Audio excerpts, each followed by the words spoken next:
ఢిల్లీలోని Janasena, BJP, TDP పొత్తు కోసం ఒకచోట కూర్చొని మాట్లాడుతున్నారు అంటే దానికి పవన్ కళ్యాణ్ యొక్క నిరంతర ప్రయత్నమే కారణమన్నారు.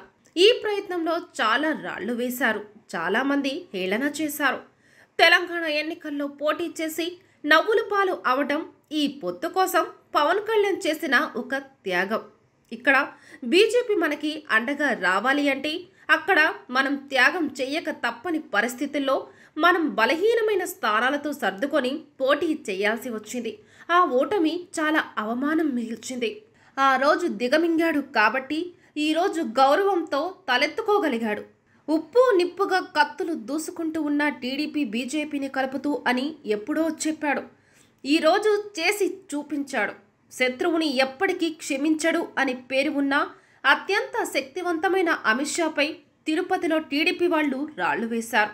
టీడీపీకి మా తలుపులు శాశ్వతంగా మూసేశాం అంటూ అమిత్ షా అత్యంత కోపంగా స్పందించారు. అప్పట్లో మోడీ, చంద్రబాబు వ్యక్తిగతంగా విమర్శలు చేసుకున్నారు.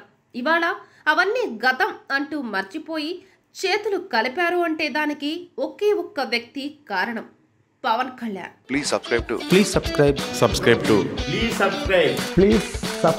Please subscribe to Jai Swarajya TV. Jai Swarajya TV. Jai Swarajya TV. Jai Swarajya TV. Please subscribe to Swaraj TV. Please sign in Uplay.